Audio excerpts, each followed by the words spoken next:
When promoting his 2010 movie Super, filmmaker James Gunn was asked about the striking similarities of his film to the film Kick-Ass, released just months earlier. He said this: "It sucks on the one hand, and then on the other hand, who gives a shit? There are 4,000 bank heist movies. We can have 5 superheroes without powers movies." The throwaway comment that there are 4,000 bank heist movies was not lost on me, as the genre is probably my favorite in all of film. There's something captivating about following a band of criminals as they attempt to pull off the perfect heist, and the dedicated cops who try to take them down. This video is about the common threads and characteristics of what makes up a good cops and robbers movie, and the state of the genre today. I'm going to be looking at 5 films specifically which I believe represent both accurately and completely the modern heist thriller. Perhaps the godfather of all modern heist movies is Michael Mann's 1995 film Heat. Aside from being my favorite movie of all time, Heat is objectively one of the best movies ever made, consistently touted as defining the modern crime drama, and influencing countless movies and other works of art after its release. I believe there are 5 factors which make Heat the best of the modern heist thrillers, and these factors can be traced in its progeny. The first is the realistic and wholly fleshed out characters. Aside from having one of the best ensemble casts ever assembled, nearly every single character is unique and vibrant with clear motivations and complete character arcs. You care about these characters because you understand where they're coming from, so it matters when one is hurt or killed. Furthermore, the relationship between these characters is developed to the point where you care about their overarching mission. Any movie where you're simultaneously rooting for the cop to get his man, but also secretly hoping that the thieves get away clean, is a movie with characters so alive that they grip you and compel you in the best ways. The second factor is the sophistication, that is, in both the way the film is made and within the story itself. The writing is top-notch, with seemingly every line of dialogue sounding like it came from a well-crafted novel. Heat wastes no time on small talk. Instead, the characters speak in such a manner that you can tell exactly what they're thinking and what's driving their motivations. The classic line by which Macaulay lives his life, "To have nothing in your life that you cannot walk out on if you spot the heat around the corner," is not just an empty statement. It is the code that embodies his very personality, and even when he is tested by this notion, he follows the code accordingly, even if it hurts. Because in Heat, the characters say what they mean and mean what they say. I say what I mean, and I do what I say. What makes Heat so engaging is that the characters are all so adept at their jobs. The crimes are carried out with such technique and precision, and the police counter this sophistication with technique and precision themselves. It's very clear to the audience that both sides of the law are not beginners, and it's evident in the way they conduct business. Macaulay's crew is one step ahead of Hannah by setting them up to get made, and Hannah and his men are already surveilling Macaulay's crew when they hit the precious metals depository. You care so much more as an audience when both the cops and the criminals are firing on all cylinders. The third factor is the atmosphere. Heat, like almost every Michael Mann film, is incredibly stylish. Most of the movie is shot in this blue tint which accentuates the cool environment in which the characters are living. Elliot Goldenthal's synthesized orchestral score combines the classic symphonic music from older films with the electronic production of modern music. The cinematography is beautiful, with stunning shots that emphasize not only the characters but the set pieces as well. Los Angeles is essentially another supporting character, with every location adding a touch of reality and authenticity to every scene. The aesthetics only add to the movie's incredible production, and it's this aesthetically pleasing nature that complements the narrative well, so that every single shot is one which demands to be watched intensely. Of course, it wouldn't be a heist film without a heist, and nobody does it better than Heat. The armored truck scene in the beginning is so iconic for its realism, intensity, and complexity. It's so influential that you see its impact all over, not only in 2 films that we'll look at later, but in other forms of media like Grand Theft Auto 5. This opening salvo sets the tone for the entire film, as you see just how serious Macaulay and his crew are. When things go wrong, you get a glimpse into how lethal and unflinching each member is and to what lengths they are willing to go. It's one of the most intense scenes in all the genre, perhaps only surpassed by the bank robbery scene roughly an hour later. With Brian Eno's driving percussion piece fostering the anxiety, the heist is conducted with such exacting and detailed precision. You get the sense that Macaulay and his crew rehearse this thing repeatedly. Throughout the entire film, the planning and preparation is evident, which gives the audience another reason to root for the crew to pull it off and escape their shootout with the police. And it's this conflict that leads into the 5th and final factor. The showdown between Hannah and Macaulay is one of the best in all of film. The movie builds this tension throughout the first and second acts, with each getting a leg up on the other at various points, and there are several near misses where it looks like one is going to overcome the other before culminating in an epic confrontation. But what makes this confrontation so enjoyable to watch is that it's not a gunfight or a brawl. It's a conversation over coffee. One of the best scenes ever in a movie for a variety of reasons.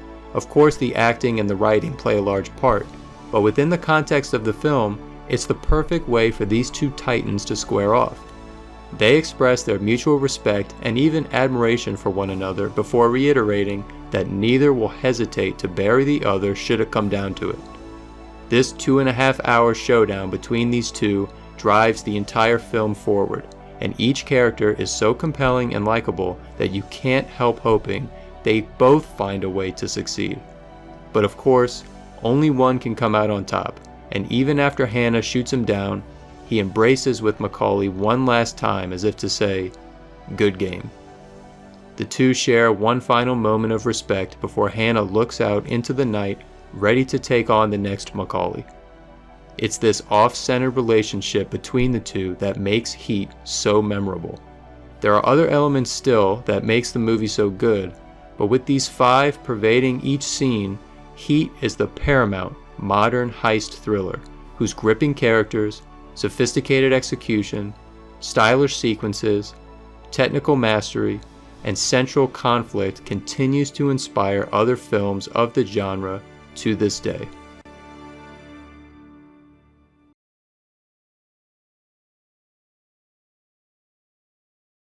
"15 years after its release, Heat finally saw a movie worthy of comparison. Ben Affleck's 2010 film, The Town. The Town is made with such technical precision and style that it's one of the few heist films to be so favorably compared to the one that invigorated the genre. The film deviates from the typical good versus evil dichotomy and instead focuses on the criminals. The crew, led by Affleck's Doug McRae, is the centerpiece of the narrative. While Desmond and Albert don't get a whole lot of development, McRae and Coughlin, played incredibly by Jeremy Renner, are fully fleshed out characters with clear motivations. The 2 were basically born into this life, but have become so adept at what they do that they don't bother to do anything else. But as the film progresses, McRae begins to see himself falling for Claire, ironically the bank manager that opened the vault for him at the beginning, and he begins desiring a change in his life for the better, while Coughlin wants nothing of the sort, and interferes all he can with McRae's longing to make a better life for himself. The supporting characters are also given an immense amount of characterization, with Blake Lively's performance as McRae's perpetually loyal ex serving as one of the highlights of the entire movie. The writing is so crisp, and the performances match the realism of the dialogue. One of the subtle, great moments is when McRae trembles as he's giving Claire advice about telling the FBI about Coughlin's tattoo. It's incredibly nuanced because as the audience, you know that he's simultaneously trying to comfort the woman that he's interested in, but also betraying his brother and thereby giving himself up. The city of Boston is a perfect backdrop for this film, and just as LA was in Heat, the city serves as its own supporting character, which is impossible to ignore throughout the movie. Even the minor characters and extras reinforce this notion. Although the town is not incredibly stylish as far as the color palette and music, this is made up for with the technicality.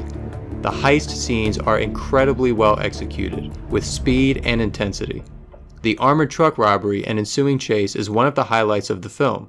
The crew pulls off each job with a level of sophistication that you appreciate as an audience, including hacking into the phone lines and leaving behind an assortment of hair clippings to eliminate DNA evidence. The shootouts are also edge-of-your-seat enjoyable. It's smart because instead of outright trying to kill the people in their way, they neutralize them by taking out the engine blocks of the cars and blocking off the getaway routes. The crew is given so much technical skill that you, like Heat, find yourself rooting for them to succeed. In fact, since the film focuses so much on McCrae and his crew, it diminishes one of the elements that made Heat so compelling to watch. The town's biggest weakness is that it's hard to care about the quote-unquote good guys. You'd almost rather see the cops fail to nab the crew because they aren't given enough characterization. John Hamm's turn as Special Agent Frawley is a convincing one, but there's little development to his arc. His only motivation appears to be to stop McCrae simply because it's his job.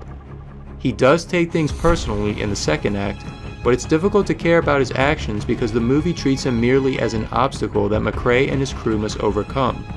Still, the cat and mouse game that the two leads play is enjoyable to watch, and although we aren't given an epic confrontation between the two, it's nevertheless satisfying to see them go blow for blow until McCrae evades capture with Claire's help. The Town is a film that does justice to the heist thriller genre, and it leaves its mark with great performances, technical precision, and a compelling story.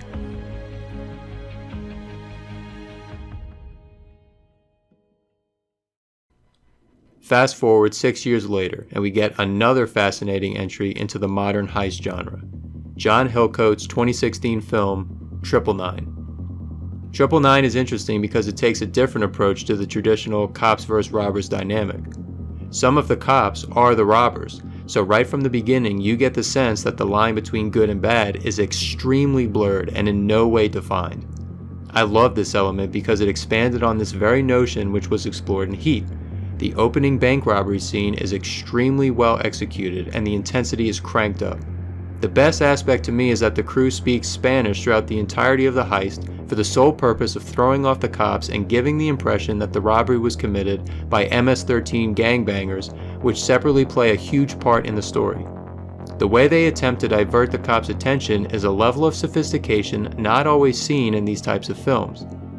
The story follows Casey Affleck's Chris Allen as he is transferred to a gang unit and partnered with Anthony Mackie's Marcus Belmont. Unbeknownst to Allen, Belmont is a member of Michael Atwood's crew, played by Chiwetel Ejiofor, which also features Franco Rodriguez, another corrupt cop, and the brothers Gabe and Russell.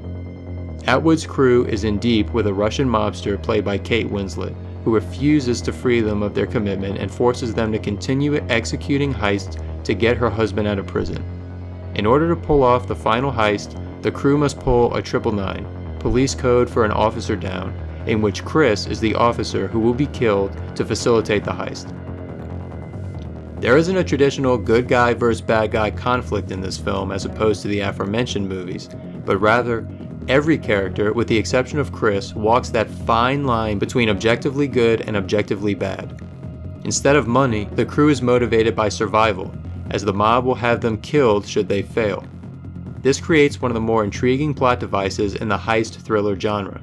The movie is set in modern Atlanta, and again, the city serves as a supporting character to the events that take place. Most of the film is set in the grimy underbelly of criminality, with gangs, mobsters, and corruption controlling society. The atmosphere is one of the better ones in this subset. The haunting, synthesized score with reverberating horns and strings accentuate every scene. The film is so intense in its execution of the action, specifically in the raid on the project, while simultaneously serving as a bonding experience for Affleck and Mackie's characters. The scene is brimming with tension. The sophistication rears its head in the climactic way station heist as Atwood and Rodriguez fire taser rounds at the security guards and motivate them with improvised explosives. The action in this film is nothing short of a technical wonder. The problem with 999 is that it doesn't know who the main characters are. The story is constantly shifting between the relationship between Atwood and his crew, Atwood and his son, the relationship between Chris and Marcus, Chris and his family, Chris's uncle and the lead detective on the case, Jeffrey Allen. There's very little continuity, and so it can be confusing to determine who exactly is the protagonist driving the plot forward and who is the antagonist trying to get in their way. As a result, the character development for some of the characters stalls, while others, like Atwood and Belmont, are given full arcs. There's no traditional showdown either, for the reasons already mentioned. It also doesn't help that the film ends on an unsatisfying conclusion, with little resolution or payoff. In fact, if there is a showdown, it's between Chris and Franco in the very last scene of the film, something that no one would have anticipated or even asked for in the first or second acts. It also doesn't help that Norman Reedus was given almost no characterization whatsoever. It felt like a waste of his talents. At 1 hour and 55 minutes, 999 is the shortest movie focused on in this video, and I can't help but feel that it should have been given at least 20 more minutes or so in order to flesh out the characters and resolve the story. But despite the problems with the characterization in the story, 999 is an incredible achievement in action and atmosphere, and a technical tour de force when it focuses on what it does best, the execution of its thrills.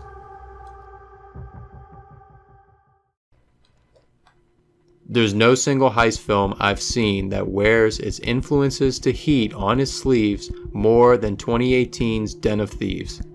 The similarities are striking. Both are centered on a gang of sophisticated criminals being chased by a group of dedicated cops on the streets of Los Angeles. Both begin with a robbery of an armored truck, with both even using shape charges and bleach bombs.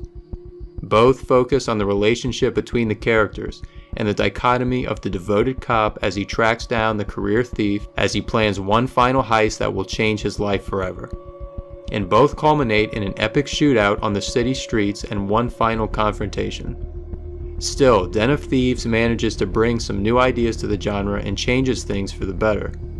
Donnie, played by O'Shea Jackson Jr., actually manages to become a far better developed character than the leader of the crew itself, Pablo Schreiber's Ray Merriman. Donnie brings a more grounded element to the crew, connecting the common man to the career criminal. The heist scenes are performed with great technicality. I love the way they remove the windshield in the opening scene. The initial armored truck robbery is revealed to be not for money, but for the truck itself, which is later used in another job. The climactic reserve heist features the crew using an EMP to knock out the cameras running on backup power after simulating a blackout. You can tell that the actors received a great deal of tactical training, so their backgrounds as military special forces comes off as believable. The shootout scenes are top-notch. The film is also incredibly stylish, specifically the score. Cliff Martinez's atmospheric music adds an immense aesthetic to each scene. Den of Thieves contains what I think is the most engaging production design in the heist thriller genre. Los Angeles feels just as much a part of the story as any of the characters. The establishing shots of the city give this feel of engagement and familiarity, almost as if you've been there before, and it makes it seem like somewhere you want to go. The sound design is also outstanding, specifically the sound of the gunshots, echoing throughout the city streets just like they do in Heat's downtown. But Den of Thieves is easily the most disappointing film in this analysis because of the missed opportunities. The biggest shortcoming in Den of Thieves is in its characters. It's almost impossible to root for Nick the way you root for Vince and Hannah. It's a strong performance from Gerard Butler, but too often Nick is just a disgusting person, cheating on his wife, drinking, treating others with disrespect. Of course, Hannah is flawed and it plays a part in his failing marriage, but Nick doesn't show too many redeeming qualities. At least with Hannah, it's the job that consumes him and his dedication to taking down the bad guy. Whereas with Nick, his debaucherous lifestyle is his downfall. The scene where he tries to connect with his daughter is touching, but it comes far too late, as the very next scene is the beginning of the climactic heist. Conversely, Merriman and his crew are given too little characterization compared to Macaulay and his crew. The only attempts we get at developing the relationship between the crew members is when 50 Cent's character Laveau is seeing his daughter off to the prom and the rest of the gang participates in intimidating the date. The other major problem is that tonally, Den of Thieves comes off as confused. The film tries too much to be a thoughtful and introspective crime drama like Heat, but it also tries too much to be a hip popcorn flick serving as candy for your eyes. This is best exemplified by the way the film was marketed, a cut-up of the best action scenes and one-liners, with Kendrick Lamar's Mad City accentuating the violence. There's too many cringy dialogue exchanges and too many attempts at making jokes. I'm not saying these movies can't have humor, but it has to come off as organic rather than forced. At almost 2.5 hours, the movie is already long, but by stripping some of the unnecessary scenes, like the awful scene where Nick crashes the crew's dinner, and then the following scene where Nick crashes his wife's dinner, and adding more characterization to the main cops and Merriman's crew, Den of Thieves could have been much better than it was. But it's still a good film, especially when it's focusing on the action, and is a worthy entry in the heist thriller genre, despite its overemphasis on the thrill.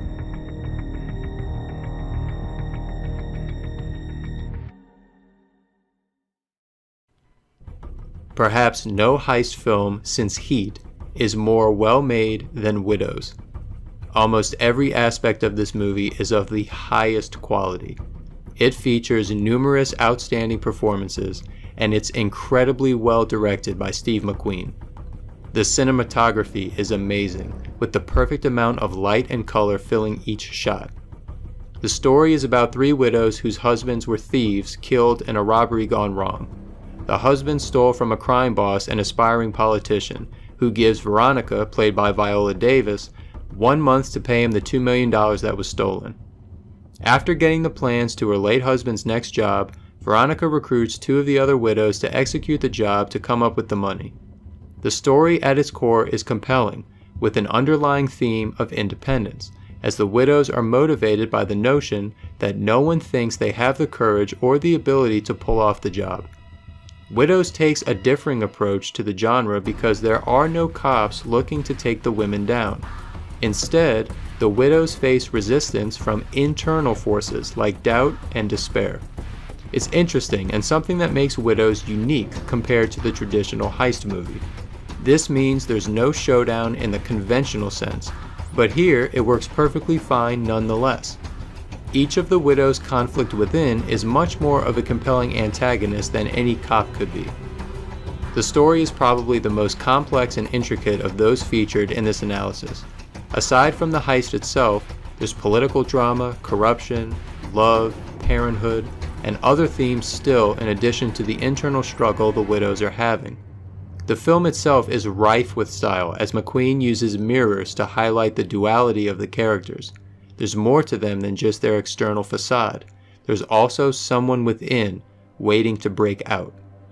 Widows is much more drama than a thriller, with a de-emphasis on the action. Still, the action scenes are intense, with the climactic heist itself being one of the most intense I've ever seen. The crew's anxious breathing picked up by their voice modulators, while Hans Zimmer's driving percussion score is playing in the background, makes for a gripping sequence.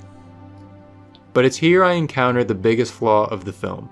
I expected this movie to focus on the relationship between the women and their preparation for the job. The movie definitely starts out that way, and after laying the groundwork and introducing all of the characters, they start to do just that.